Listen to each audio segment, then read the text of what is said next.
show. He'll help you.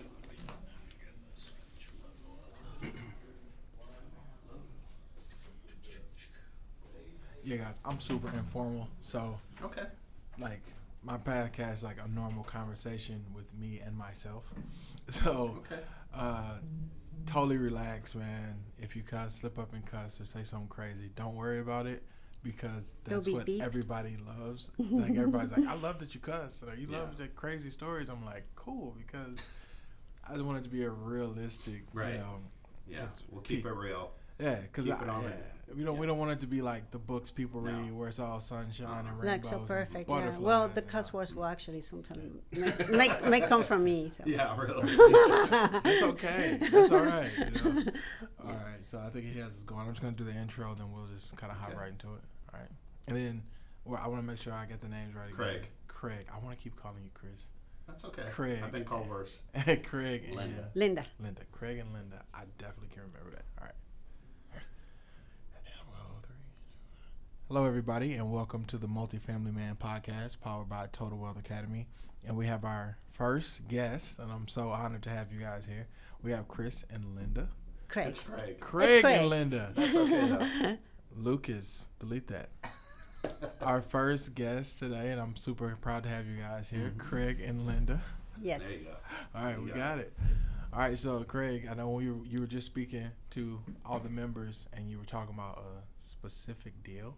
So Yes. we're going to get into that deal. But if you Awesome. don't mind, can you guys just kind of give us kind of a brief overview of your history, how you started, why you started, and then also how you guys met?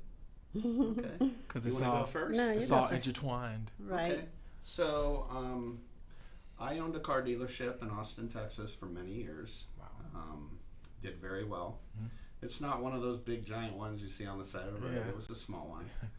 Started off really small and grew it and bought a property and grew more. And I just started seeing things. First of all, I was getting older. Mm-hmm. Second of all, I saw differences of what parts and vehicles were costing were going up and the amount of money that people had to buy cars going down. And I said, there has to be something better than this. Right. And I started investigating, and in 12, I got an email and I read up on it and I pushed it aside, and 2 years later, I actually acted on it. And once I acted on it, I went full force. I bought, within 90 days, I bought 4 single-family homes, Wow. rented them out, and then I started buying a little bit more, not as rapidly. Right. 'Cause you go through your money pretty quick.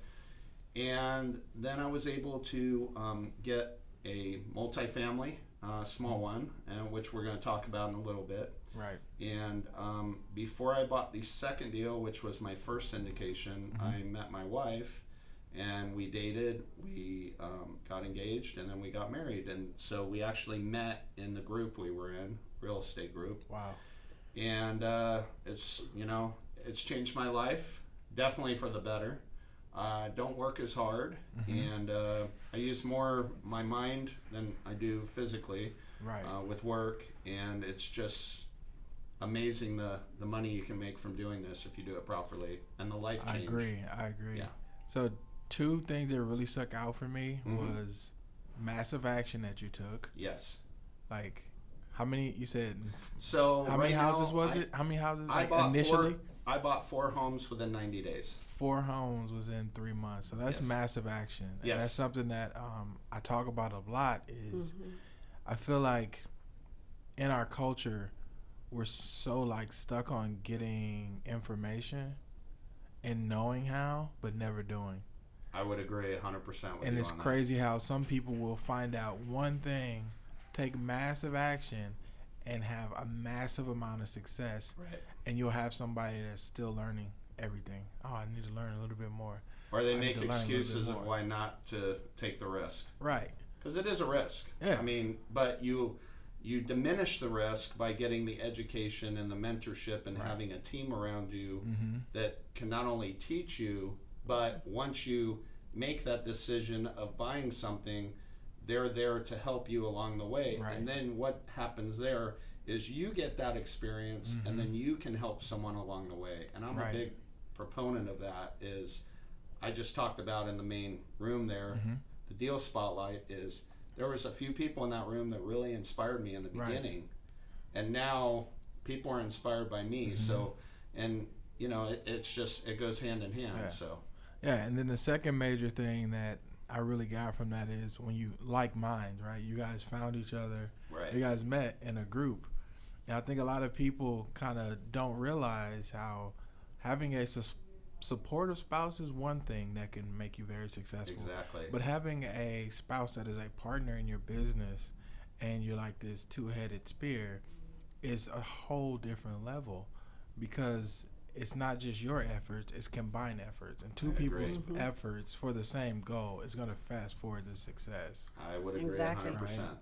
So, you know, that's another thing that I try to preach, and, you know, with people, like, even if your spouse isn't involved necessarily, because real estate isn't for everybody. No. It's really not. It's not for everybody, right? But having a spouse that supports you or at least understands what's going on will help you be successful faster. Right? If you got the spouse that don't believe in the dream, or you got the spouse that keep telling you it ain't gonna work, that's right. It's probably not gonna work. Right? Like, just realistically, it's probably not gonna work. Because even if you don't believe them, subconsciously that hurts, right? You know. Agreed. So I love that you guys, you know, it was a common understanding of the industry, and you guys, and like you were saying, how from what I was getting from when you guys were talking, it's like you're like the CEO. You're this guy that sees things from 10,000 feet in the air, but you're the one that's making sure that the map is drawn accurately and everything's going where it's supposed to go. And he comes up with this crazy idea, and you figure out how that crazy idea happens. Yes. That's what I got from you guys. Am I right? Yeah. But I'm very much like you. And thanks to corporate America, I'm like you too. So I kind of got a little mixture of the both of them, but the hard part is I overdo it a lot of times. Yep.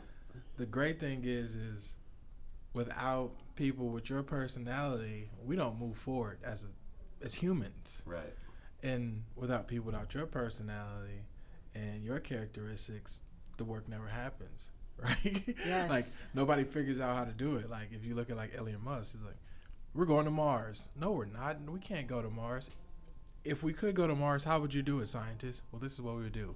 Try it, right? And then just they gotta have take that chances, side, right? And you know, I mean, that's what life is about. It's about taking chances. You know, if you never do, you'll never grow, and you will just perish. You know, it's just it'll be boring. Yeah. So and at some point, you have to take the risk. You know, you have to. A lot of people hate working for other people, so you either have to.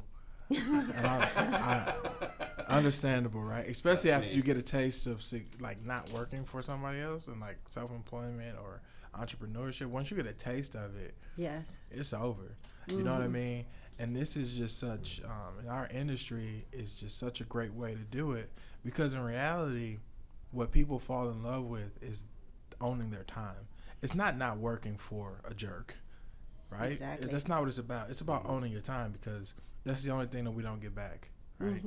Every dollar we spend, we can make back. Every dollar I've ever spent, I've made back. But every moment that I've missed with my family, I've missed with my family, right?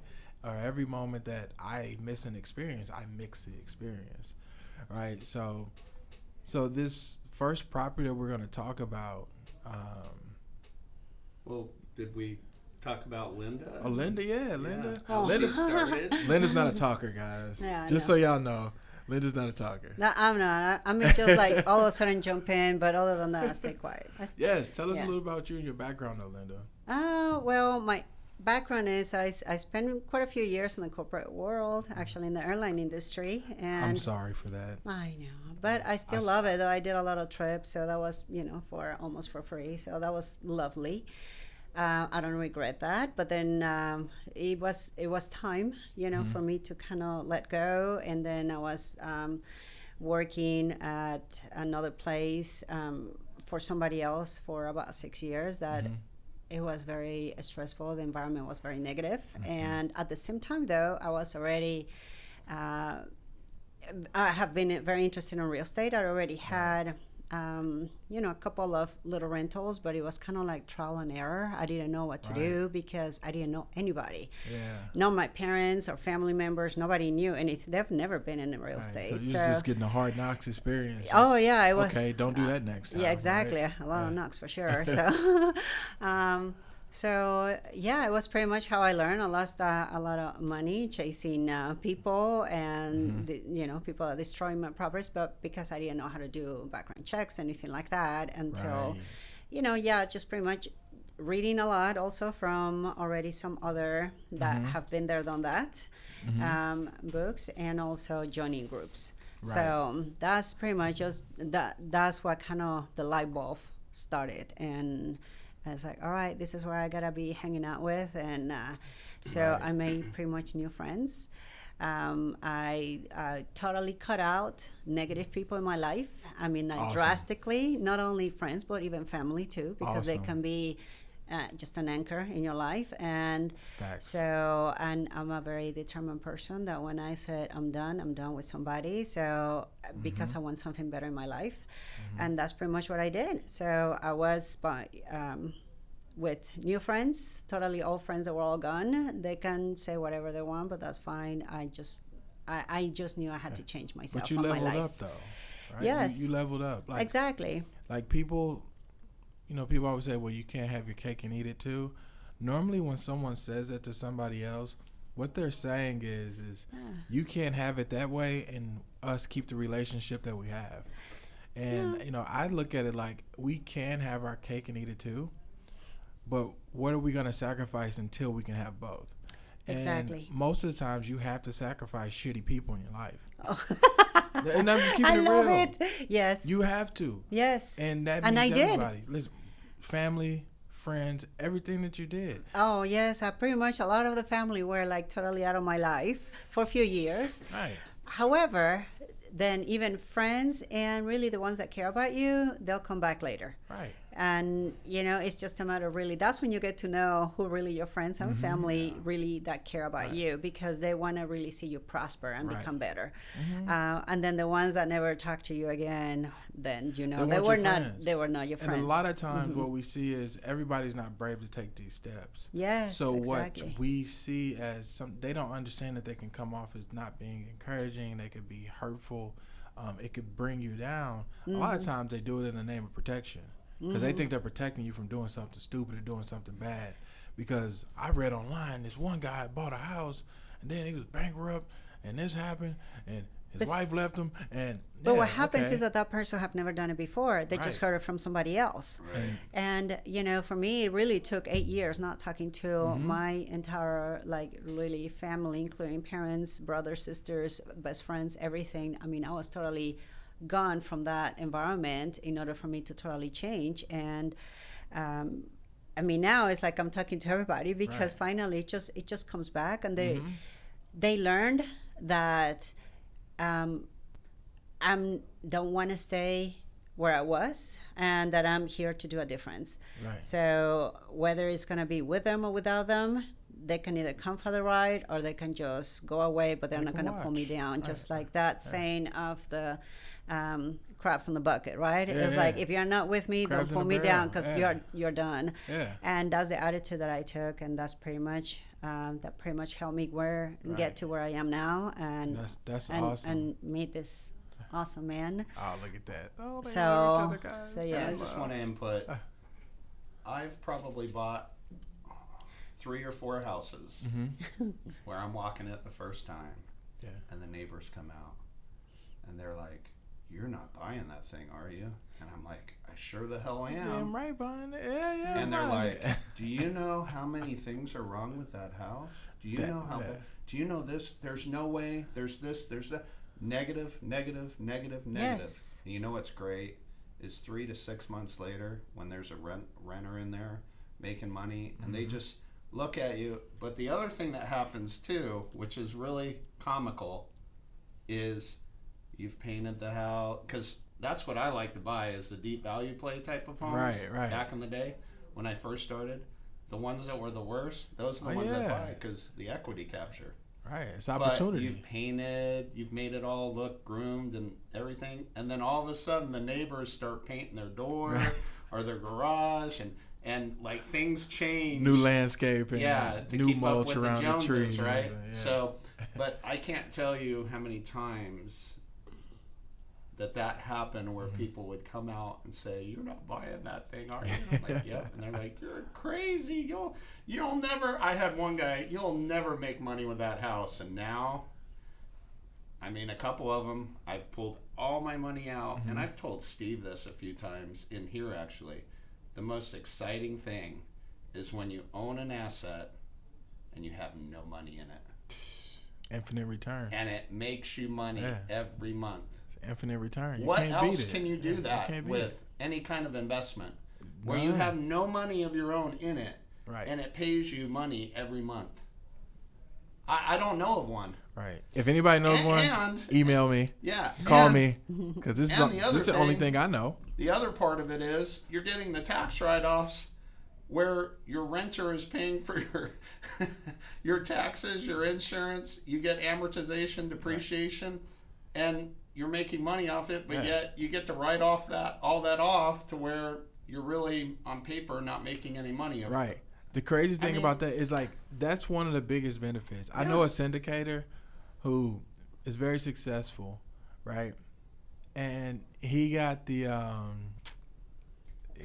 what is it called? What was the thing that the government gave everybody? Oh, the stimulus check. He got the stimulus checks. And he's a multimillionaire. But because of the write-offs. Because of the write-offs. Yeah. And people don't understand like this. How powerful this is. It's so powerful. Yes. So like the returns that like even like the returns that you showed today, in reality, they're significantly higher because of the depreciation and the tax write-offs. Exactly. And all of that. And it's And never people going don't to change. You know why? No, Because it's all the politicians that make the rules Right. that are invested in this. I was gonna say, yeah, they own real estate. They're never going Right. to change it. So let's talk about your first deal. Okay. I know. So you were talking about it up front. 2015. I did not know my wife at all. There was another person involved in our group. His name was Jim Vaughn. He came to me because I had told him I'm interested in getting a small multifamily. He goes, "I've got a deal, but it's in a really bad part of town in San Antonio. Do you want to go look at it?" I said, "Sure." I went. I brought someone that I considered my mentor at the time, Right. that had a lot of experience. Yeah, and go back ahead. then I keep hearing that he likes the ugly ducklings, so that's Yeah. why they keep bringing those My name came up in a meeting she was in, and the she ugly heard ducklings. Yeah, so that I the value plays. So, Anyways, so we walked the property, and he looked at me and he said, "Craig, you will never make money on this property. However, you will make money on this property." I'm like, "What the hell is he talking about?" Right. He said, this property will never go up in value, but you're gonna cash flow like crazy." Cash cow, baby. And I said, "Okay." And he goes, "It's going to be a lot of work." And I said, "Okay." And he said, "You and me, I've been a car dealer. You've been a car dealer. You're one of only a couple people I know that I would tell to buy this, but buy it. This is a great deal." So we sat down, we negotiated, me and the realtor, and we found out that the guy was so desperate to get rid of it, California owned, owning something in Texas that you know the story. Yep. California owned. He didn't want anything to do with it. He was so desperate to sell it. He said, "I will owner finance it, and all you have to do is put down $18,000 to buy a 6-unit." So I looked at everything on paper and I said, "This deal is just too damn good." So I Right. bought it. It was full of drugs, thugs, and bugs. It was Right. horrible. I got and pit bulls. Yeah, and pet bulls, babies. Oh, Lord. When we walked it during Yes. feasibility, there was, the little laundry baskets Yeah. that have the little square holes in them. Little baby was pit little baby pit bulls. I bulls would in have there. taken all of them. Yeah. Oh, Lord. So anyways, long story short, I bought it. The first night I'm there doing work to one of the apartments because maintenance. And I look and I see this puff of smoke coming out the screen security door of one of the apartments. Like Chi-Chi-Chang movie. And I'm like, "Is that a fire?" And it just kept smoking, the bellowing of the smoke coming out, and I smelled it.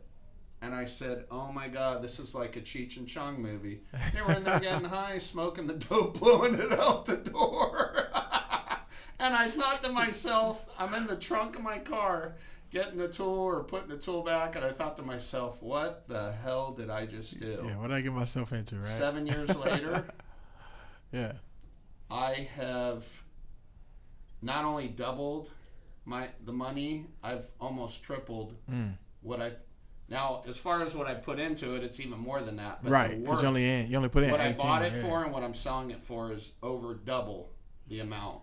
That's amazing. That doesn't include the cash flow. I cash flow over $3,000 a month. Wow. That's after everything on This a is- 6-unit. This is real life cash flow, people. We're This talking is not about a real game. cash flow. And it's in a horrible part of Yeah. town in San Antonio. Yeah, You and I would never live there. right. That's but okay though. People live there, and I make a very nice place for them. It's It's clean. very nice now, It's yes. functional. It is a nice place to Right. live. I'm not a slumlord. I do take care of it. Yes. 5 out of the 6 of the units inside, I've completely gone in and remodeled. Wow. So I don't want anyone to think I'm like a slumlord and Right. keeping it the same, because I went Yeah. in and completely changed the inside of these units. Awesome. So, like, when you went in and did the remodel, to what grade did you do them? Probably, I would say 85-90%. 85%. It wasn't down to the studs, but I mean everything was Wow, done. Paint, everything. floors, doors, countertops, bathrooms completely gutted. Yeah, The kitchen, bathrooms. kitchen was completely gutted. New cabinets, Plumbing. new appliances, new plumbing, Wow. new electrical, lights, ceiling fans. Basically a new freaking house. Yeah. A new apartment. Yeah. And they're all 3-bedroom, 1-bath. Oh, and wow. So I got some size, what's too. really nice about this property is it's all on the renters to pay. The electric, the gas, the water, the trash. I don't have any hands on it. Yeah, Any everything's other individually utilities. metered, which you Right. hardly see on communities nowadays. It's, Right. Well, I mean, even back then, it's usually like a master meter or something Yeah, like that. especially depending on the age. It was definitely master meter back in the Mm-hmm. day. So in the beginning, it was very hard, very scary. I had to evict 4 people. Yeah. The first, what I did is I picked and chose. I did it strategically. I went to Right. the worst one, got rid of them, started turning that apartment around, got Yeah. it turned as far as going in, rehabbing, getting Right. it ready. Got a renter in there, went to the second worst. Next, yeah. Got evicted them. We did it the right way, went through the Right. process legally, and they were forced out by the constable came and Right. told them they had to leave. So Renovated the once they unit. got out, I renovated that, moved someone in, and I went to the third worst one. So it was a strategic way. Now once I got rid of those 2, 90% of your got- problems probably would be not gone. 90%, I'd say about 50%. It got about 50% better. Right. I still had a couple people there that were a little bit trouble causers, but not as Right. bad. One was drugs, definitely selling. The other one, probably the same, and just, what you don't want in your community. At all. And now I literally have families, great people there. We That's were just there beautiful, on man. Monday. And That's awesome. Wednesday we were there. Yeah, Was and- it Tuesday? I'm Yeah. sorry. But it's we were great. there. It's just a great community with Yeah. family, with kids. Yeah. I mean, there's actually a playground that they like to. Awesome. I mean, all the kids in the different apartments for different families, they all go and use it and they play around. Right. And So It's you a guys great really feeling. made it a community. Made it a Absolutely. community. This is what we yes. talk about all the time, and Yep. I'm happy that you pointed out that you redid the units to a certain level, right? Right. Because we're anti-slumlord here on the multi-man family show. Yeah. I hate it. Right. Absolutely hate it. I think I was about to do do a podcast one day on it, and I got so mad thinking about it I didn't even do it. So Well, when I took it because over- I hate it because yeah. you said there's no reason for it other than just absolute greed, right? And these people have to live here. We're talking about people's lives. Yep. I would hate to think if they ever did a study on the correlation between shitty apartments and learning disabilities and the crime rate and jail time, you have kids developing in places that are full of mold, Yeah. probably full of asbestos, probably full of lead, probably all these things, and then they grow up, probably have some kind of developmental delays, kind of things like that, and then they grow up and they can't be productive members of society, and then you have people judging them for not being productive in society. It's a very good point. Right? Like how many? Yeah. And this is just something that pops in my head. Like how many? Like can we directly put back to people being absolute slumlords? Yeah. Yeah, and bringing that to that point that you're saying, I mean, like, we still have like one legacy tenant that has been there way before you even got this property, and she's great, and she just totally appreciates what now this property has become versus what it was. Right. And she's still there. It's she's got some disability, so now it's kind of like she just loves being there because it's calm, it's quiet, it's family oriented, and it's just there's no drugs, violence, bugs, any of that anymore. So what I'm hearing it's kind of like, wow. Could you guys explain? Because I've heard you guys say the term legacy. So legacy means that basically they were there before.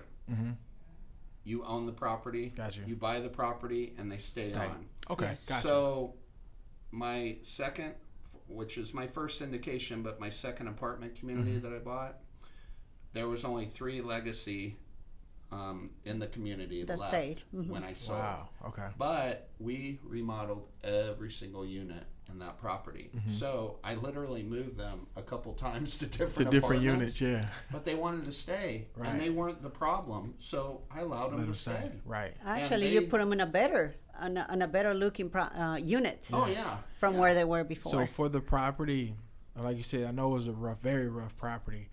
Now, was the whole community or the submarket that in rough? Let's get into that. Is it just like one of those rough ones in a decent area, or was it? So the neighbors came out and they're like, "Did you buy this?" I'm like, "Yeah," and they were like, "Oh, we're so happy someone's going to do something," because they started to see the change. They started to see the plumbing getting done. They started to see things with the building, like the roofs getting done, and the doors getting done, and the windows having new blinds in them, and just different things. They started to see the change. And once the people were moving out, and I didn't get into the gunshots at New Year's Eve in the middle of the night. The first week I owned it, I bought it and closed on the 23rd of December. Before and Christmas. Within a week, they shoot gunshots in the air. Neighbors calling me because my number is up there for to rent. Anyways, they're all like love me now. They all come up to me when I'm there. They come and they've thanked me in the past because I changed the community by what I was able to do. To answer your question though, I don't want to sound. It's not a horrible area, but it's not something you or I would want to live in the area. So when we look at it C or a D, like a C, D neighborhood? Yeah, it's definitely a C. And I know it's weird saying that because when you read A, B, C, D neighborhood, when you read it, it's fine. But when you say it, it comes off really douchey. Right, it does. But at the same time, we just have to be real though, because even though it might come off as bad, it doesn't necessarily mean that it's bad people. That's just the quality that the neighborhood's in. I have really good people that live there. Right. They just, they go to work. Yeah. And their job, like one of the guys moved in about a little over a year ago. He's a manager at Dairy Queen. He had been there for like 12 years. I'm like, this is the perfect person. No criminal background, obviously. Yeah. Perfect person to live here and raise his family. Heck yeah. If you can work in fast food for 12 years and you become a manager, I trust you. So the first guy that I moved into the first apartment, he's still there 6 years later. So here's the funny part. The first time I met him, he came, filled out the application online, came and met me to walk the apartment. Yeah. Blue mohawk and a little what are they? A lizard? Well, or not just a lizard, but the Carmen Chameleon, chameleon on his shoulder. And I'm thinking, that was, what Boy the George. Hell? Yeah, his name's Clinton. Guess what? He's still there.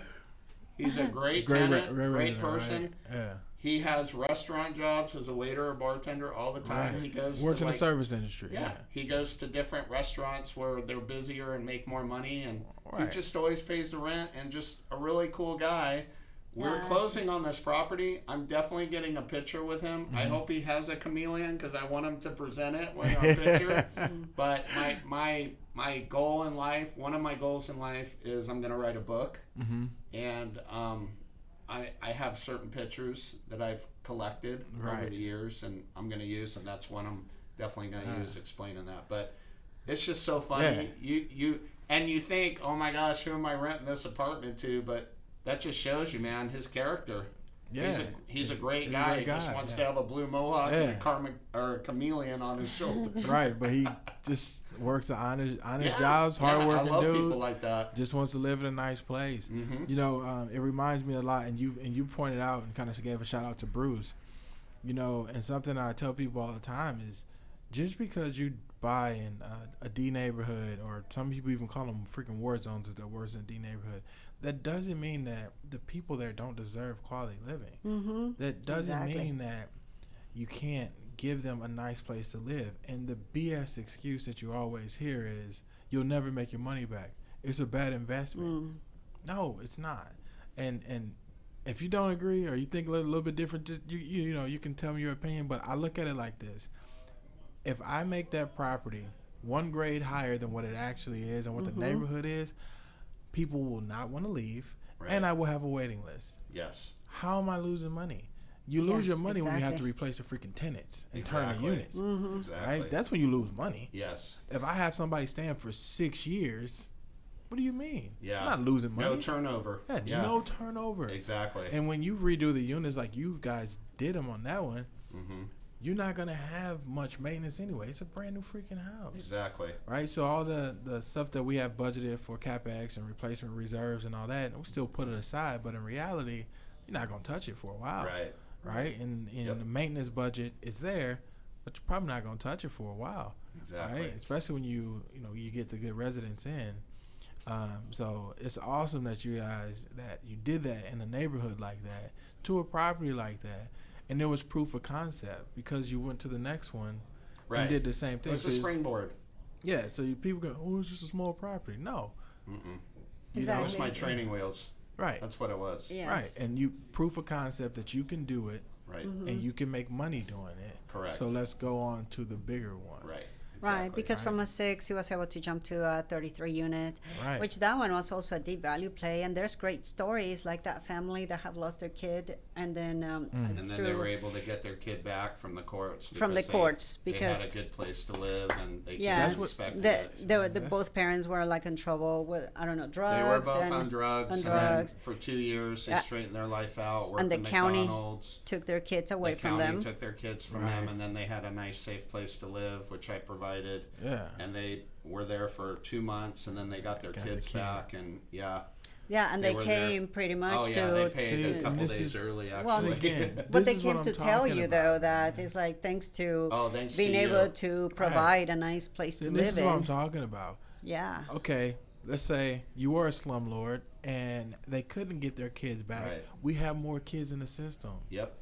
Exactly. Yeah. Again, how many people, how many kids have we lost? How many brilliant minds? All these amazing things because people didn't want to do the right thing. So I definitely commend you on doing the right thing because because in reality, some people care more about the cash flow. They don't think about the appreciation. Right? Well, I don't want to lie to anyone here. I'm in this business for the cash flow, but we're here to make money. Make money and provide a nice place for someone to live and raise their family. Right. Yes. That's what's wonderful about doing real estate investing, especially if you're willing to buy the really bad properties at a discount and fix them. You not only make money, but you really change lives and you beautify the community, which is really important. Right. And then you guys use the term deep value. Yes. Explain. Sure, like deep value. Because everybody use different verbs, a different language. I know what you mean, but people watching. So can I say it's a real piece of shit? Yeah, listen.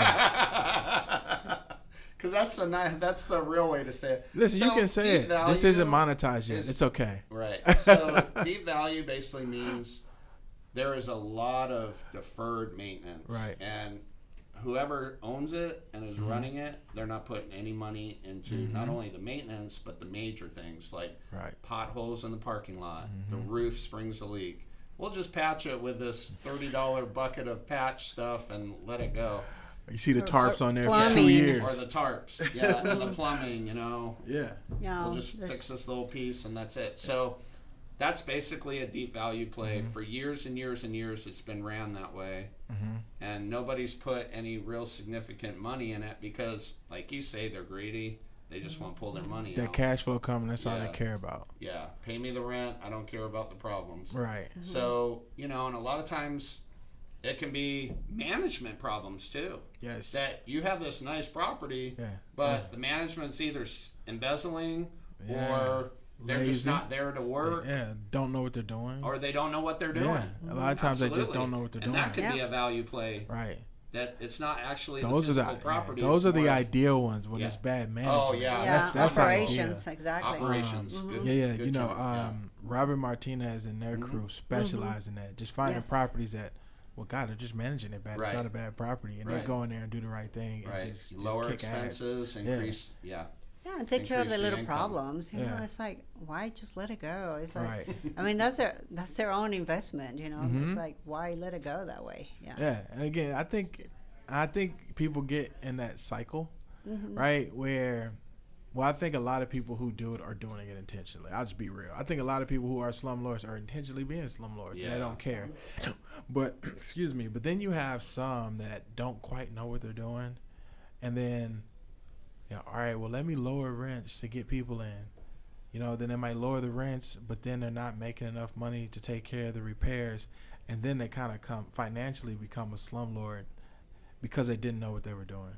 Exactly. Right? You know, then like, damn, well, I would love to fix that, but I don't just have the money to. Yeah. And they don't understand how they got to that point, Right. right? Right. And then it's just a cycle. Yep. And then they can't fix that, and then it leads to that malfunctioning, and then they can't fix that.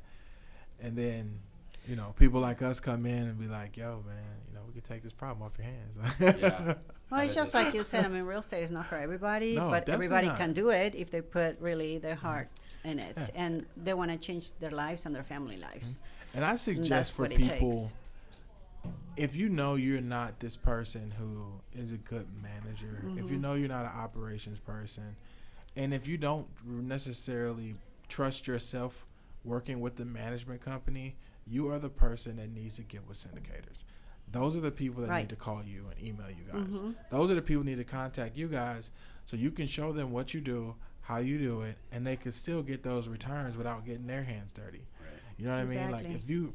if you can't do it, invest with the people who are kicking ass doing it. Exactly. Kind of like, I mean, I know a few doctors, like they really love the profession, you know, what Mm-hmm. they're doing, but yet they don't have the time for this, but they want to still Right. invest. So that would be like a perfect example where they can just still invest as a limited partner on somebody's syndication. Right. And doctors are great. Anybody Yeah, who has anybody, a profession yeah. where They love what really- they're doing. Yeah, they love what they're doing, but it's literally, if you're not doing it, you're not making money. And at some point, think about like a dentist. At some point, you're not going to be able to bend over anymore. At some Yes. point, those fingers, that dexterity is going to go away, and you can't practice anymore. Right. Exactly. Have you invested? And right? anything Those else, are yes. the one. Those are the people. Well, really, everybody can do it, but those, especially people who have like a higher net worth, like the you know, and they're an accredited investor. It's like the world's your oyster when you're an accredited investor. You know, if you're a non-accredited investor, you know, it can get a little bit more complicated, but with the right knowledge, you can still participate in some of these deals with a lot of these syndicators. But if you're an accredited investor, like, people should be like, they should be at y'all front door. You know what I mean? Like, they should figure out where syndicators have their meetings and all that. And even if they're not a syndicator, just go. Right. Yes. So they can talk to the syndicators. Right. You know, and like I Exactly. tell people all the time, like, you know, you're getting a 3 or 4% return and you're happy with that. Like, we would laugh at that. Like, Yeah. us in real estate laugh at that. Like, when Yeah. I tell people, like, realistically, when you talk about depreciation and all that, you're talking about 20 to 40% return annually. They're like, that's not possible. No, it is possible. Right. Right? You just have to know where to go, who to talk to. Where to invest, exactly. Yeah, and where to invest. And there's a difference. And again, you guys use the deep value term, I use value add, or if it's a deep one, like you guys said deep, I would consider that repositioning a property. Mm-hmm. Oh, You know absolutely. Yes. You're rebranding, Yeah. repositioning. Yeah, because So- that's what I was rebranding. That's Yes. where that's where those type of returns are. Because too, sometimes people will see something from the big boys, right? The big companies, the insurance companies, the big hedge funds and all that. They're like, oh, well, they're giving me a guaranteed 5%. It's not that much more to the market. Well, that's because they're buying something that's super secure. They're not adding value to Right. it. And these are funds and people that just have to get a return. Right. Like insurance companies just need a return. They don't what- have to be great. They just Right. need something. What you want to remember, though, on those value-add properties is there's going to be a time until you start making those returns, because the first year or two is where They you make- go in and have to spend the Right. money and rehab and reposition and rebrand. Right. And you so did it it's not- smart. I like how you did it. You Well, did it it's not- smart. It's not an overnight process. No. It takes time, and it is a process, and you have to be patient as an investor. I say 48 months minimum. You Oh, should yeah. not. You shouldn't be thinking like if you're underwriting and doing all that stuff. If you put 24, 36 months before you're refining or selling, you about to lose somebody some money, probably your own and maybe some investors. Like you have to be planning 4 to 6 years for that to implement. Now, can it happen sooner? Of course Right. it can, but realistically, Right. that's what you want to do. Like you did it the right way. Yeah. Got rid of like in the small one. Mm-hmm. Had the Strategically. you had the one that was just the ringleader, Yep. right? You took out the ringleader, like what they say when you go to prison, Yeah. punch the baddest one in the face. So you went on the yard and took out the biggest and baddest, Yeah. fixed the unit, got it rented, then you went to the next one. Yeah. Because there's some people that have went in like, oh, they all gotta go, and then you're trying to figure out. Something's better than nothing. Right. In the beginning. Yeah, and they're like, this real estate stuff doesn't work. Well, it doesn't work because you have 6 units, you evicted 5 tenants, and you still have a mortgage and everything else to pay. It works. You just took the wrong strategy, right? Yes. So that's why it's important to get in the groups, right, with like-minded people, Exactly. and you can learn. Right. There's nothing you can't substitute, and even you can't learn everything. Right. I was on the operations side and probably manager side and acquisition side for damn near 15 years, and there's still stuff I learn every day. Right. Right. But just taking that action and having access to those people who know more than you is vital. Right. And that's why the groups are important. And that's why, Agreed. like Total Wealth Academy, yes, here at Total Wealth Academy, that's why places like us are important.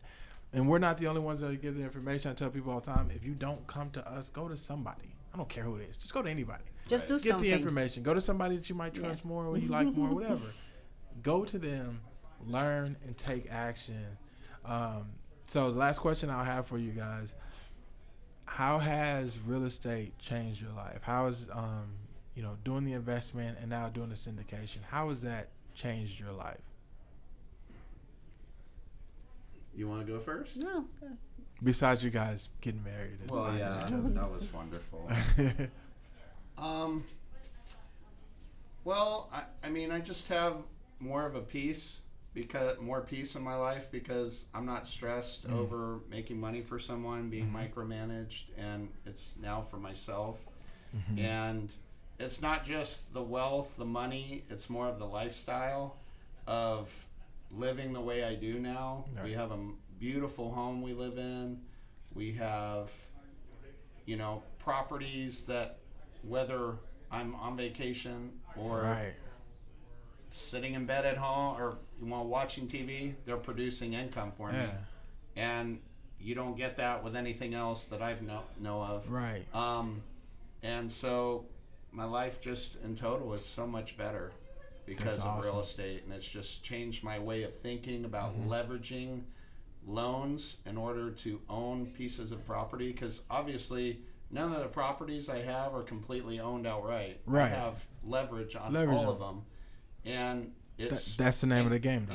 yeah, you're playing the real estate game. And when you play the game in Monopoly, when you first start out, you're buying every single property you land on, and that's exactly what I did when I started.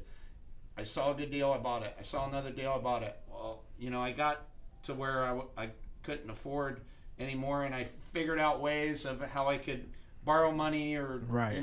you just do things because you get addicted to it, and you see the change in your life, and that's what's happened to me. My life has changed for the better so much through real estate investing. Awesome, and man. just using leverage a different way. Because before that, I was on the Ramsey path of owning everything outright, having no Nothing debt. against Dave, but if you want to be an entrepreneur, Dave's advice is just not good. Well, it is good for someone that doesn't know how to budget and use money Yeah, wisely. if you want it just for your and everyday pay off life, bad debts. he's great. Yeah. But if you do what we do, his advice is 100% Opposite. opposite of what we do. So, Well, now if somebody's in that situation, that would be a good start, Right. Great start. right? Yeah. You know, to like get rid of the bad debt, to be able to position yourself in order to be able to get better debt, of course, you know, with leveraging and being able to buy houses or multifamily. I want to thank you guys for coming on and being my guest today. But we have people out here that I'm Yes. sure want to talk to you Yeah, guys about some of probably. the stuff. So I don't Thank want you you, guys to miss any Angelo. opportunities. Thank you. Thank you Appreciate it. guys. Thank you guys for tuning in. And again, this is the Total Wealth Academy. Rewind. Delete that, Lucas. And again, this is the Multifamily Man podcast powered by Total Wealth Academy. Thank you guys again. Thank I you. appreciate it. Thanks. Awesome. That was fun.